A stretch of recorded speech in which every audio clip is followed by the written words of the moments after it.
E quem são, né, esses usuários?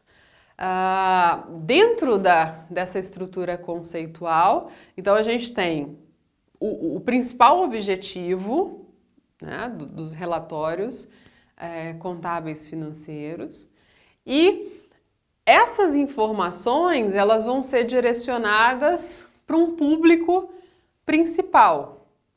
E aí, como usuários primários, a estrutura conceitual ela estabeleceu investidores, financiadores e outros credores. Então, essas informações, num primeiro momento, elas têm que atender às necessidades principais desses usuários que foram chamados de primários. E aí, consequentemente, elas atenderiam as necessidades informacionais de outros usuários externos, como clientes, fornecedores, empregados, governo, público de um modo geral. Mas, primeiro, investidores, credores e financiadores. Então, aqui no Brasil, por exemplo, onde a gente tem uma captação das empresas via mercado de capitais, a gente precisa atender os interesses dos investidores. Mas existe uma característica muito forte de obtenção de recursos via instituições financeiras. Então, um outro grupo, entendido também como usuário primário, são os financiadores e credores. Então, primeiro, a informação tem que ser direcionada para esses usuários. E depois, a entidade atenderia a demanda, as necessidades de outros usuários externos. Bom, quais as justificativas apresentadas, então, pelo IASB, pelo FASB, para eleger esses usuários como principais? Bom, de maneira imediata, eles necessitam de informação porque muitas vezes não possuem aí um acesso direto à empresa.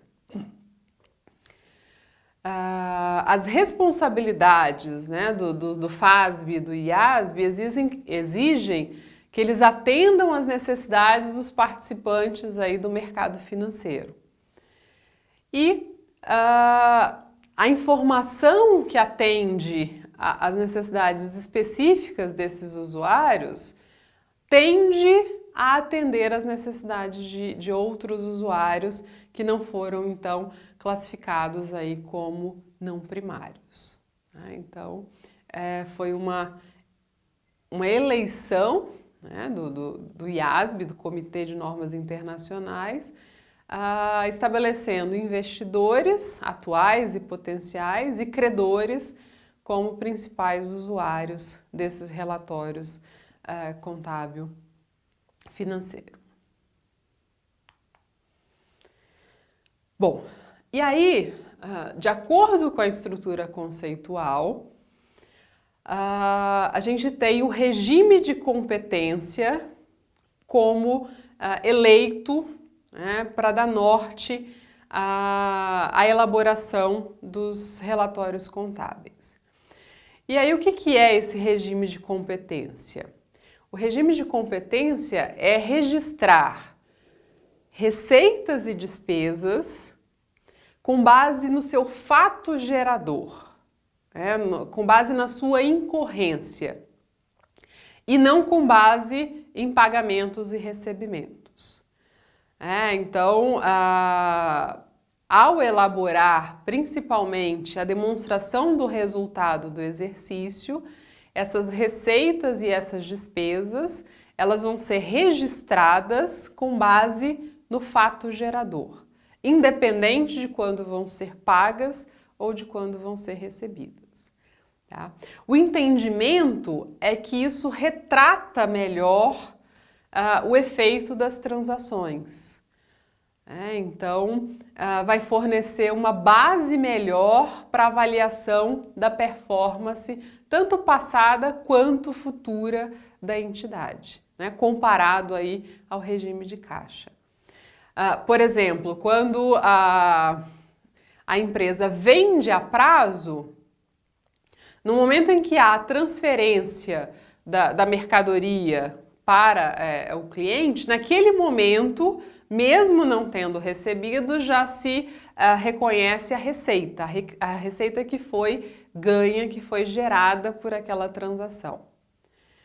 Bom, e aí nesse momento, se existir, por exemplo, um risco de crédito de não recebimento, por ser uma venda a prazo, pelo regime de competência, as empresas teriam que fazer o quê? Apropriar, reconhecer uma despesa com provisão aí de liquidação duvidosa, né? De crédito para liquidação duvidosa. Então já se faz uma estimativa de perdas, mesmo que ela ainda não tenha acontecido, mas para quê? Para que haja uma confrontação no momento do reconhecimento da receita, né, um reconhecimento de um sacrifício que foi necessário para que aquela receita acontecesse, que é a venda a prazo que tem por trás um risco de crédito. E aí, esse accrual, né, essa perda estimada que está sendo reconhecida no momento, ela já está antecipando o quê? Uma possibilidade, ela já está informando aos usuários, aos investidores, que no futuro pode haver, né, uma redução de entrada em caixa, porque parte dos clientes aí, decorrentes dessa venda a prazo, podem não cumprir aí com a obrigação perante a empresa. Então, esse direito que seriam as duplicatas a receber, então esses direitos provenientes, né, da venda, que seriam as duplicatas a receber, podem sofrer uma redução, ou seja, a entrada em caixa pode ser reduzida pelo risco de não pagamento aí, de parte desses clientes. Então, esse regime de competência, de certa forma, ele é útil para avaliar exatamente tanto a capacidade passada quanto futura da entidade, também na geração de fluxos de caixa. Então, apesar do reconhecimento não estar ligado a pagamentos e recebimentos, o que está por trás, né, o fundamento econômico, é justamente impacto no caixa futuro da entidade, né? Um risco futuro de impactos aí, tanto para mais quanto para menos, dependendo do que está sendo registrado, em fluxos futuros de caixa. Mas, apesar, né, de estabelecer o regime de competência a ser seguido, a estrutura conceitual também menciona que os fluxos de caixa da entidade também ajudam a prover os usuários aí com informações durante um determinado período, né? Então, usa-se o regime de competência, mas destaca-se que o fluxo de caixa também é um relatório importante ou é uma informação importante que auxilia o usuário. Tudo vai depender do tipo de decisão. É uma decisão de curto ou é uma decisão de longo prazo? Bom, um outro ponto que é estabelecido dentro da estrutura conceitual básica é a questão do custo de se gerar a informação. Ela é encarada como uma restrição, mas que tem que ser levada em conta no processo de elaboração e divulgação do relatório contábil financeiro. Então, entende-se que o custo de se gerar uma informação, ele não pode ser maior do que o benefício trazido pela divulgação dessa informação. Então, por exemplo, a gente tem um CPC para pequenas e médias empresas, onde as exigências de divulgação elas são reduzidas, né? Principalmente em razão das especificidades, das particularidades dessas empresas. A exigência dos usuários é menor, por exemplo. O caso do ITG-1000 para empresas de pequeno porte, que foi estabelecido pelo Conselho Federal de Contabilidade. Então, dependendo do custo de se gerar, de se divulgar uma informação, isso precisa ser analisado.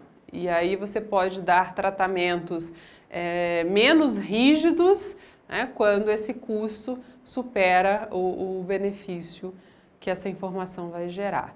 Então, o caso da imobilização, se você compra uma máquina, um equipamento e isso tem um valor muito grande, no momento da compra isso é ativado.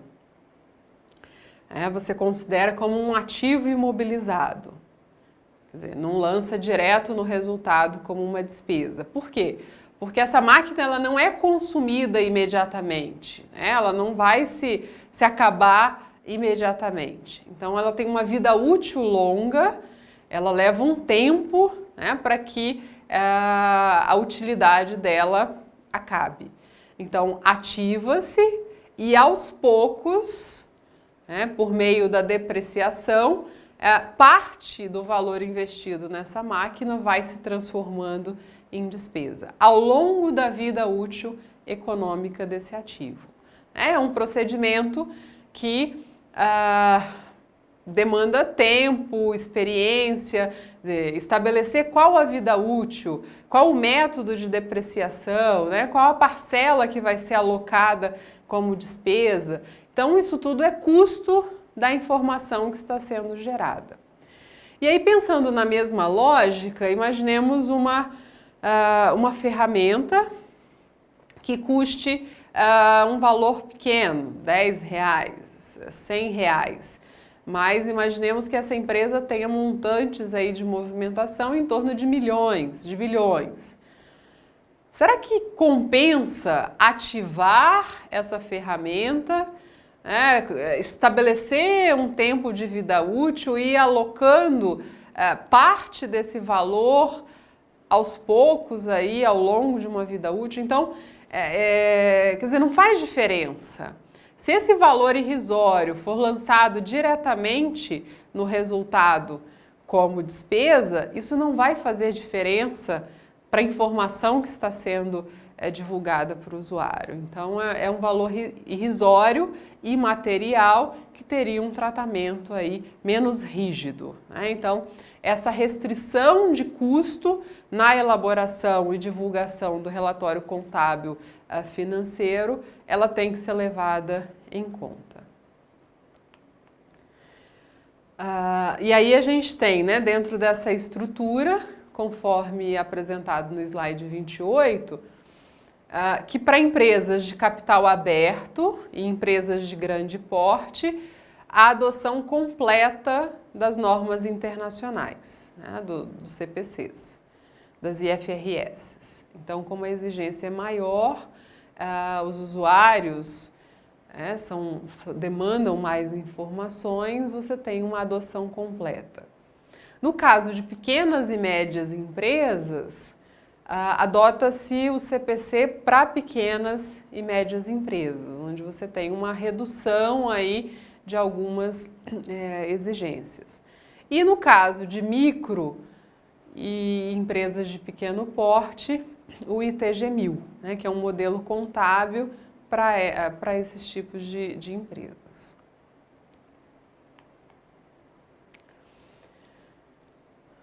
Bom, e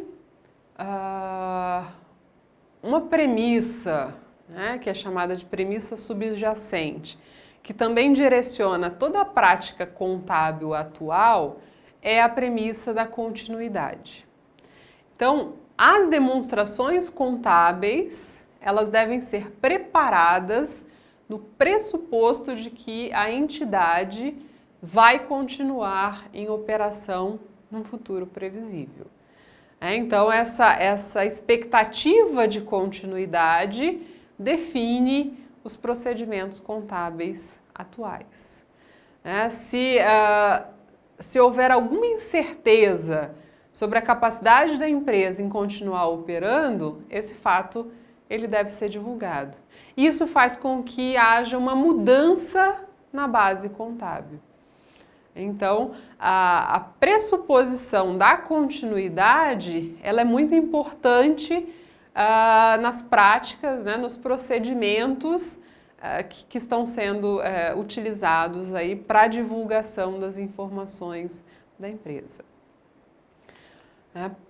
No slide 30, a gente tem exatamente uma configuração patrimonial, né, um balanço patrimonial, um conjunto de ativos, um conjunto de passivos e o patrimônio líquido. E, num determinado momento, a empresa apresenta essa configuração patrimonial. Imaginando que a empresa não continuará, qual que é a tendência, né? O que aconteceria com essa estrutura patrimonial? Será que os ativos valem isso mesmo? Então,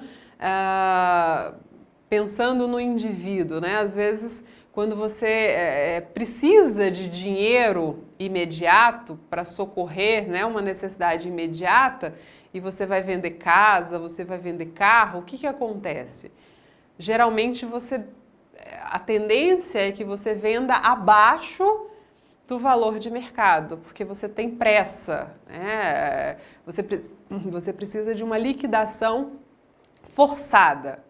Então, por exemplo, pensando no indivíduo, né? Quando você tem uma necessidade de recursos imediatos, que você precisa de dinheiro, o que acontece? Você vai vender casa, você vai vender carro para suprir essa necessidade e geralmente a tendência é que você venda abaixo do preço de mercado, né? Justamente para que a realização seja rápida.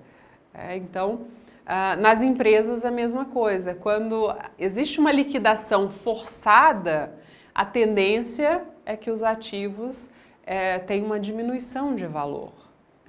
A mesma coisa, as obrigações, os passivos. Será que todos eles vão ser pagos, né, pelos valores que estão apresentados no balanço patrimonial, ou vai haver uma negociação? Então, se a expectativa de continuidade ela deixa de existir, a base de avaliação desse conjunto patrimonial também muda. Então, esse pressuposto ele é relevante aí para o direcionamento da prática contábil. Bom, então, nós vimos, né, que dentro da estrutura existe um objetivo de gerar informações que sejam úteis para alguns usuários, né, principais, investidores, credores e financiadores, e para que esses usuários tomem as suas decisões. Mas quando a gente fala em informação que seja útil, o que confere utilidade a essa informação?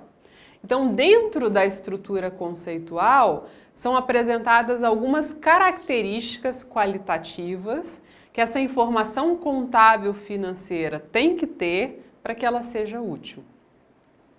E aí, para que ela seja útil, ela tem que ser relevante e representar fielmente aquilo que se propõe a representar.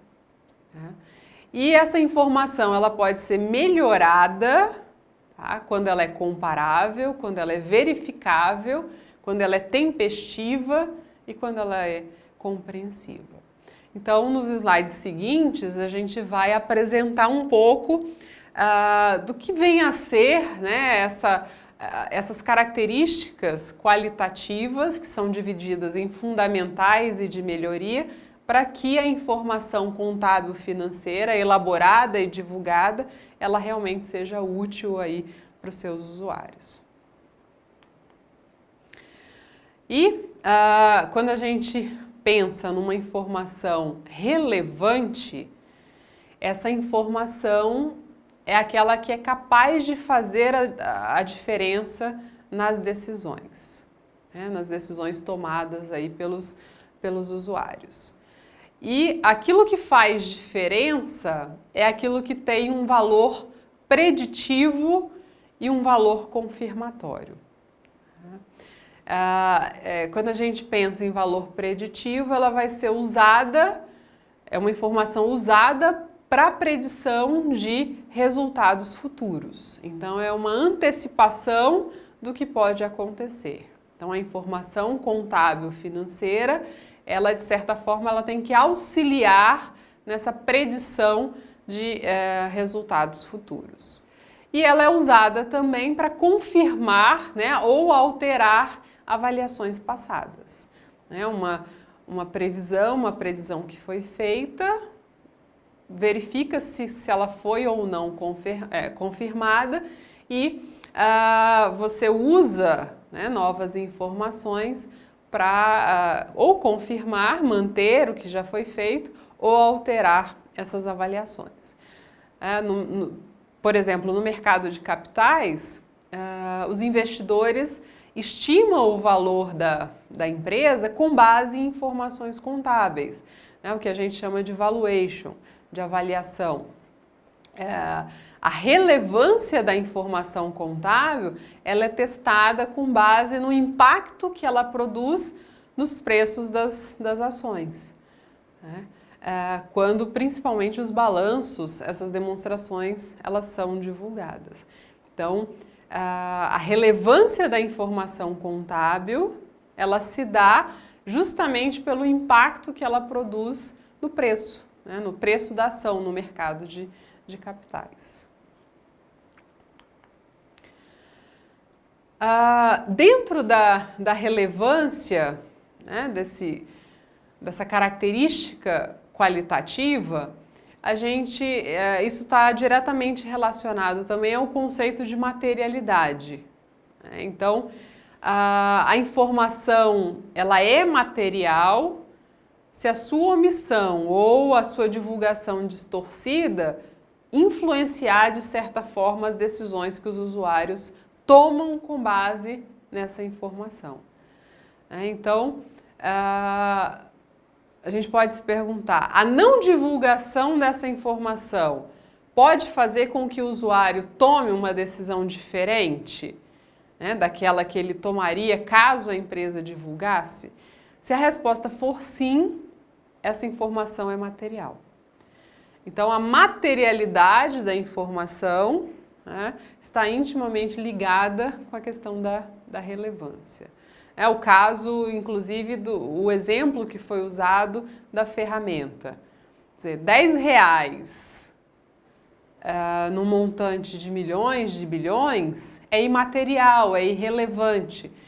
Não vai fazer diferença isso ser ativado ou lançado como despesa no resultado.